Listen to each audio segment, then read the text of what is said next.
मित्रांनो, थोडं तुझं थोडं माझं या मालिकेच्या आजच्या भागामध्ये आता तेजस हा त्याच्या वहिनीला म्हणजे गायत्रीला म्हणतो की 100 दिवसांमध्ये तुम्ही जे वकिलाला 2 लाख रुपये दिले आहेत ना ते मी देणार. मग आता 100 दिवसांमध्ये असं आता गायत्री म्हणते, तेव्हा तेजस म्हणतो हो मी लिहून देतो तुम्हाला, असं म्हणून तो साईन देखील करतो.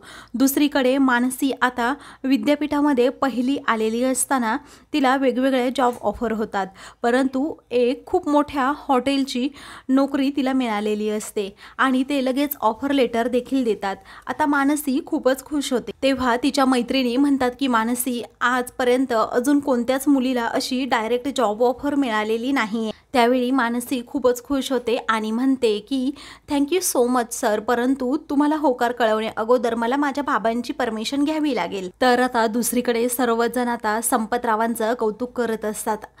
तर त्यातीलच एक माणूस म्हणतो की तुम्ही तर खरंच खूप ग्रेट आहात, तुमची मुलगीसुद्धा हुशार आहे आणि तुम्हाला श्रीमंत स्थळ हवं आहे का मुलीसाठी. त्यावेळी आता मुलीच्या लग्नाचा अजूनही विचार केलेला नाही असं संपतराव म्हणतात.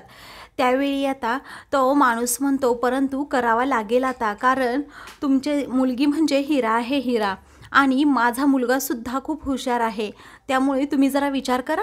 तेवढ्यातच तेथे आता मानसीची बहीण येते आणि म्हणते बाबा अहो तुम्ही इथे बोलत बसलात, परंतु तिकडे आपल्या दिदीला नोकरीची ऑफर आली आहे. तेव्हा आता संपतराव लगेच मनूकडे जायला निघतात. त्यावेळी मानसीकडे जात ते म्हणतात की मनू तू हे काय करतेस बाळा. मग आता मानसी लगेच पुढे येते आणि म्हणते बाबा हे पहा, अहो पहिल्यांदाच असं काहीतरी घडतंय, म्हणजे मी टॉपर आहे ना म्हणून मला त्यांनी डायरेक्ट जॉब दिलाय, नोकरीचं हे ऑफर लेटर आहे.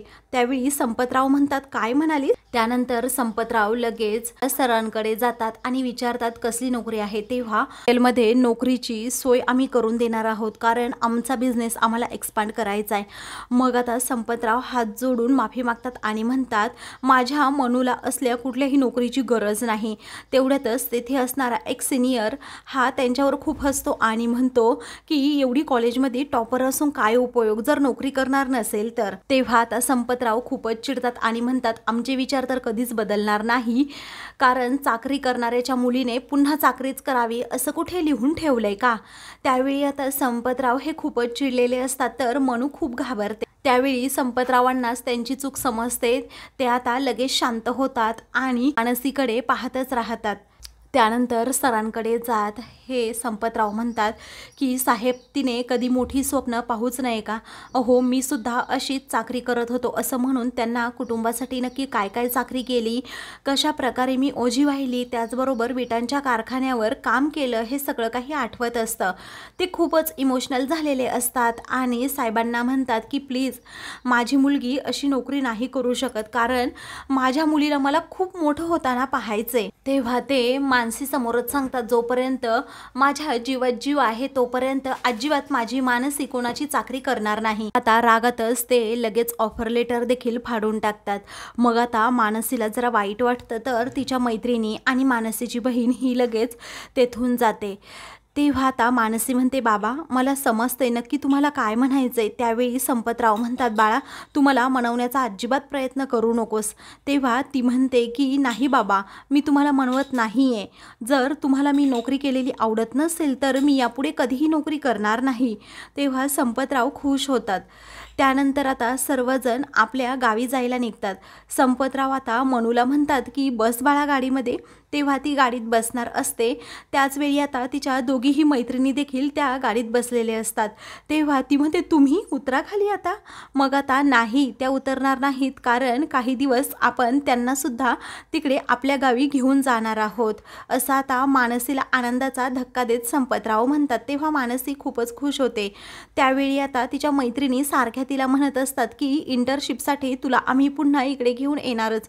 मग आता इंटर्नशिपचं नाव घेतल्यावर मानसी मात्र एकदम शांत होऊन जाते आणि इशारा करत त्यांना गप्प करते. तर दुसरीकडे सूरजची बायको आता तेजससाठी स्थळ घेऊन आलेली असते आणि ती मुलगी ही पोळी भाजी केंद्र चालवते, खरंच खूप गुणाची आहे, मी सुद्धा त्या मुलीला पाहिले असं ती म्हणते. तेव्हा सुमन आता म्हणते की बघूयात आपण पुढे काय होतं. तर तेजस म्हणतो नको, मला लग्नच करायचं नाही. हा सूरजची बायको म्हणते पण ती खूप हुशार सुद्धा आहे आणि शिकलेली सुद्धा. तेव्हा शिकलेल्या बायका कशा असतात तुला तर माहीत आहे, कारण शिकलेल्या सुना जर घरात आल्या तर त्यासोबत माज देखील येतो. तेव्हा सुमनला आता ती वहिनी अजूनच फोर्स करू लागते आणि म्हणते बघा ना. तर सुमनच्या हातात भांडी असतात, ती चुकूनच खाली पडतात. इकडे गायत्री आणि छाया या दोघीही रूममध्ये बसलेले असतात. तर छाया ही गायत्रीचं डोकं चेपत असते. तेव्हा आता हे आजकाल मला शांत बसू पण देणार नाहीत का, असं गायत्री रागातच म्हणते आणि छायाला सांगते की बाहेर जाऊन बघ नक्की काय चाललंय. मग आता छाया बाहेर येते तर वहिनी ही सुमनला अजूनही तो फोटो दाखवत असते आणि तेजसलाही.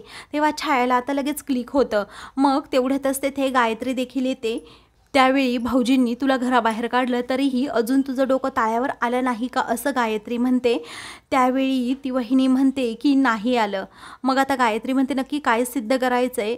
वहिनी म्हणते की मला काहीही सिद्ध करायचं नाही आहे, पण तुमच्यावर चढ घरात कुणीतरी मुलगी येणार आहे आणि ती नक्कीच तुमच्यापेक्षा जास्त टॉपर असेल, असं म्हणून आता गायत्रीचा चांगलाच ती माज उतरवते. दुसरीकडे संपतराव आपल्या मुलींना घेऊन आता आपल्या गावी येतात. त्याच वेळी आता सर्वजण खूप खुश असतात. मग आता तेथे गावामध्ये आल्यानंतर काही माणसं उभी असतात. तेव्हा संपतरावांच्या हातात तिचं ते सर्टिफिकेट असतं. तेव्हा आता ते सर्टिफिकेट त्या माणसांना दाखवत आणि पैशांच्या बंडलमधून पटापट पैसे काढत अख्ख्या गावाला पेढे वाटा, कारण संपतरावांची मुलगी मुंबईच्या विद्यापीठामध्ये पहिली आली आहे असं सर्वांना सांगा.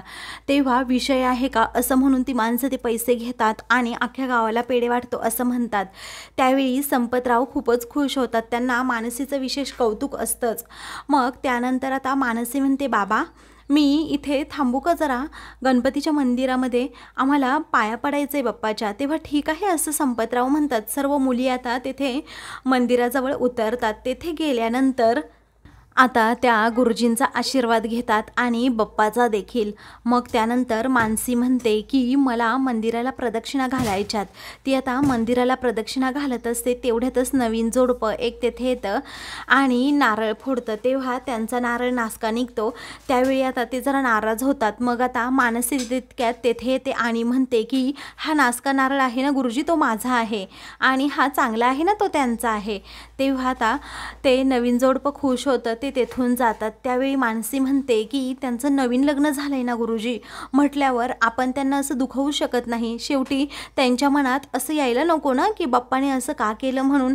तेव्हा गुरुजी म्हणतात बाळा तू खूप मोठी होणार आहेस, खरंच तू खूप चांगली आहेस बाळा, किती विचार करतेस सर्वांचा, असं म्हणून ते आता तिला आशीर्वाद देतात. तर गुरुजी म्हणतात जा आणि बाहेर दीप प्रज्वलन कर. त्यावेळी आता मानसी ठीक आहे असं म्हणते. बाहेर येऊन पाहते तर तेथे मनस्वी देखील असते आणि हा दिवा लावण्याचा प्रयत्न करते, परंतु हवेमुळे तिचा दिवासारखा विझून जात असतो. तेवढ्यातच मानसी तेथे जाते आणि पटकन दिवा देखील लावते. त्यावेळी मनस्वी खूपच चिडते आणि म्हणते की तुला काय ग सगळीकडे पुढे पुढे यायचं असतं, असा दिवा लावून तू काय असा झेंडा मारणार आहेस, असं म्हणून मनस्वी ही खूपच चिडते आणि दिवा तो देवाचा लावलेला विझून टाकते.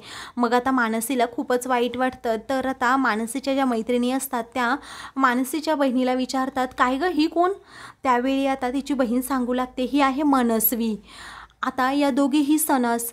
आता ती मनस्वी आहे ना, ती सारखी माझ्या मानसीताईवर जळते, कारण लहानपणापासून मानसीताई म्हणजे खूप हुशार, चुणचुणीत आणि सगळ्या परीक्षांमध्ये तिचाच नंबर यायचा. मग कुमारी सणस असं म्हटल्यावर ही मनस्वी आहे ना, तीच धावत पुढे जायची आणि माझ्या मानसीताईचा नंबर घ्यायची. मी तिला नेहमी म्हणायची की ए मनस्वी तू तुझं नाव बदलून टाक. तेव्हा सर्वजणी आता त्या मनस्वीवर हसतात. मग आता मनस्वी रागातच त्यांच्याकडे पाहते. तेवढ्यातच तेथे आता मानसी जाते आणि म्हणते का हसताय. मग आता त्या सर्वजणी गप्प बसतात. तर मनस्वी आतमध्ये गाभाऱ्यात जाते. त्यावेळी आता गाभाऱ्यात जाण्याची परमिशन यांना कशी दिली या मनस्वीला, असं आता मानसीच्या मैत्रिणी विचारतात. त्यावेळी मानसी म्हणते की त्यांना जाण्याची परमिशन आहे आतमध्ये, फक्त आपल्याला नाही आहे. तेव्हा तिच्या मैत्रिणी तो विचार करू लागतात. काही वेळानंतर मानसी तिच्या मैत्रिणी आणि तिची बहीण घरी येते. तेव्हा आता तिची आई जी असते ती सर्वांचं औक्षण करते आणि स्वागत करते. नंतर काही वेळातच आता मामा मामी हे घरी येतात. ते घरी आल्यानंतर आता मामी नुसती म्हणत असते की मला खूप गरम झालंय, मुंबईवरून 2 तासांचा प्रवास सोपा आहे का, असं म्हणून आता कमलाकर आणि मामी हे दोघेही घरात येतात. आता घरात आल्यानंतर त्यांचं छान प्रकारे स्वागतसुद्धा होतं आणि मामीची ओटी वगैरे सुद्धा भरली जाते. तर आता मानसीसाठी तिने मिठाई आणलेली असते. आता मानसीला लगेच ती भेटते आणि तिचं गोड कौतुक करते. त्यानंतर मानसी म्हणते बसा ना मामी तुम्ही, तोपर्यंत मी आतमध्ये जाऊन येते. तेव्हा मानसीची आई लगेच तिला इशारा करून स्वयंपाकघरात जायला सांगते आणि थोडा स्वयंपाक करायला सांगते. तेव्हा तिच्या मैत्रिणी देखील तिच्या पाठोपाठ जातात. मग आता मानसीला लगेच ती मैत्रिणी विचारते काय गं, तुला कसं समजलं की तुझ्या आईने तुला स्वयंपाक करायला सांगितलं, कारण आमच्यासमोर तर नाही सांगितलं. मग आता आमची ती सिक्रेट भाषा आहे असं मानसी म्हणते. तेव्हा तिच्या मैत्रिणी खूप हसू लागतात. बाहेर आता मामी म्हणते आमचा विनीतसुद्धा खूप छान शिकलाय. मग आता कमलाकर म्हणतो की माझ्या मुलाच्या शिक्षणासाठी संपतने तर पैसा दिलाय. मामी म्हणते त्याने स्वतःची गाडीसुद्धा घेतली. कमलाकर म्हणतो गाडी घेतली नाही, कॅब घेतली आहे. त्यावेळी तीच कॅब काय आज काय 1 आहे, उद्या 10 होतील. मला काय वाटतं मानसी ही शिकलेली आहे, आता तिचं शिक्षणसुद्धा झालेलं आहे आणि आमचा विनीतसुद्धा आता कमावतोय, ते पण चांगलं कमावतोय म्हटल्यावर आपण, म्हणून आता ती लगेच लग्नाचा विषय काढते मानसीच्या आणि त्याचबरोबर विनीतच्या. तेव्हा संपतरावांना खूप राग येतो पण ते गप्प बसतात. तेव्हा आता तुमची मुलगी काय शिकलेली आहे, माझ्या मुलाकडे आज 1 आहे पण उद्या 10 गाड्या नक्कीच होतील, असं आता सारखीच मामी म्हणत असते. त्यावेळी आता संपतरावांना खूप राग येतो. ते रागातच म्हणतात बस झालं, लग्नाचा विषय काढायचा नाही.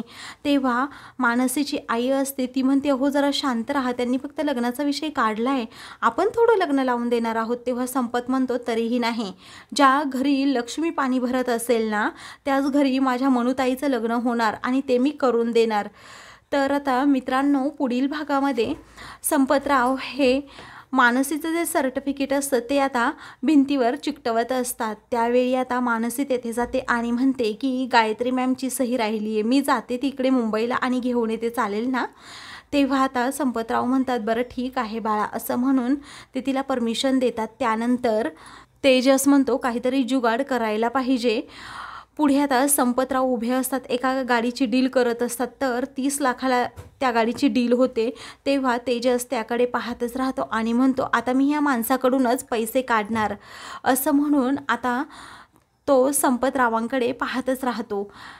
तर दुसरीकडे मानसी आता मुंबईमध्ये आलेली असते आणि तेजसच्या घरी जाते, कारण गायत्रीची साईन तिला घ्यायची असते. अशाच मालिकेंचे पुढील भाग पाहण्यासाठी चॅनलला सबस्क्राईब